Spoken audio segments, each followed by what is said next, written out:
De par son fleuve, de par son estuaire, son golfe et ses baies, le Québec est entouré d'eau. Here to give us a portrait of marine conservation in Quebec is Sylvain Archambault, Protected Areas and Land Use Advisor at CPAWS Québec. So please welcome Mr. Sylvain Archambault.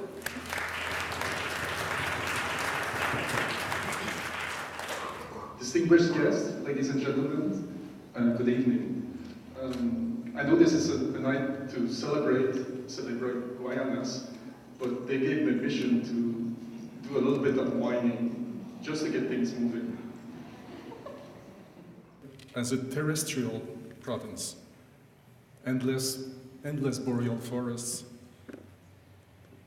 lakes, thousands upon thousands of lakes, vast expanses of tundra. But we forget that Quebec is also a deeply marine province, with a coastline of over 13,000 kilometers that you can see here in red on the map. If we don't count the islands, Quebec is even the Canadian province with the longest mainland coast, more than BC, more than Newfoundland. And even then, we know so little about our marine heritage. For instance, Quebec has coastlines facing the vast northern seas. James Bay. Now, I did a little experiment and I asked people, if I say James Bay, what comes up to your mind? First thing they say is a hydro project, black spruce, development, roads. But nobody says, hey, James Bay is a real, genuine inland sea. We tend to forget that. Hudson Bay. I did the same little experiment. I asked people and they say, oh, Hudson Bay, that's the company, eh? They're called the Bay now. Without realizing that Hudson Bay is a huge inland sea, just next door. And finally, Ongava Bay, in the far north of Quebec. Now, my little experiment, I ask people and they say, what? In the south, the St. Lawrence system, originating deep in the continent in the Great Lakes, draining over 1 million square kilometers, the St. Lawrence widens into an estuary and a gulf truly unique in the world. Governed by complex currents, deep channels, shallow platforms, this fragile system feeds an amazingly diversified web of life.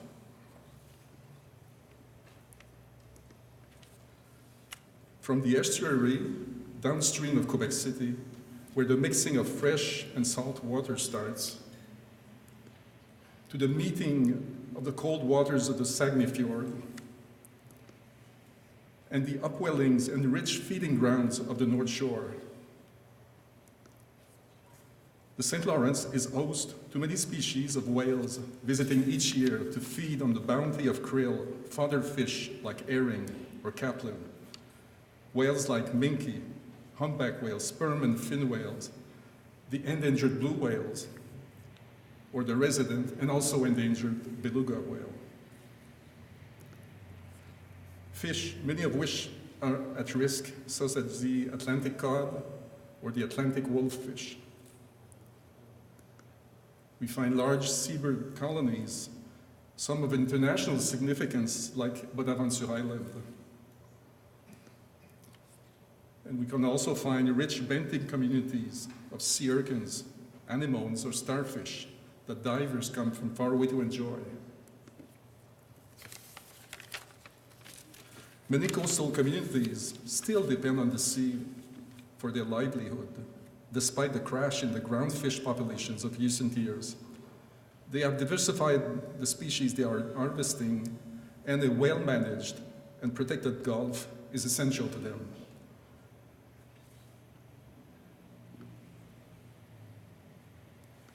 It is also essential to the various ecotouristic activities that attract large numbers of tourists each year, activities such as whale watching, sporting activities such as kayaking, diving, or simply contemplating the beauty of the St. Lawrence. But all this beauty, all this fragile biodiversity, all this socioeconomic importance is under threat. habitat destruction, overfishing, water pollution, introduction of exotic species, oil and gas exploration, dead coastal zones, increase in maritime traffic, climatic change, and the list could go on and on. The estuary and the Gulf of St. Lawrence urgently needs protection.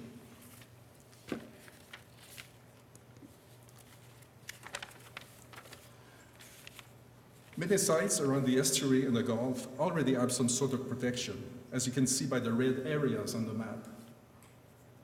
But as you can clearly see, these sites are not representative of the Gulf ecosystems. They're always located on the shore, or they extend only a few hundred meters into the intertidal zone. They don't protect at all the full biological and geophysical diversity of the estuary and the Gulf. For example, the Gaspé Current, the deep Laurentian Channel, many of the upwelling zones, the shallow Magdalen Platform, none of those important features are protected. In addition, the majority of those so-called protected areas offer minimal protection, no management plans, and they can even allow gas and oil exploration. Clearly, the St. Lawrence is not well protected. The Quebec government has acknowledged this fact. In its recent document, Overview of Quebec's Protected Areas Network, it clearly states, this marine natural region is the least well protected in Quebec. They also state, the only protected area that contributes to the representativity of the estuary and the Gulf of St. Lawrence is the Saguenay-St. Lawrence Marine Park. The Saguenay-St. Lawrence Marine Park, at 1,245 square kilometers, that you can see at the bottom on the left, is a truly exceptional site co-managed by the federal and provincial governments. Located at the junction of the estuary and the Saguenay Fjord, it is the only adequate marine protected area in Quebec. Because of that, the total of Quebec's marine territory adequately protected amounts to less than 1%. This is a very serious backlog compared to, for example, to the international goal, which has now been raised to 10% at Nagoya. And yet, the federal and provincial governments have made numerous commitments in the past. Canada has promised the establishment of a global network of marine protected areas by the year 2012. This is a little more than a year from now. Quebec has committed itself to 12% protection of the province. However, it is uncertain what proportion of that protection will actually be for marine habitats.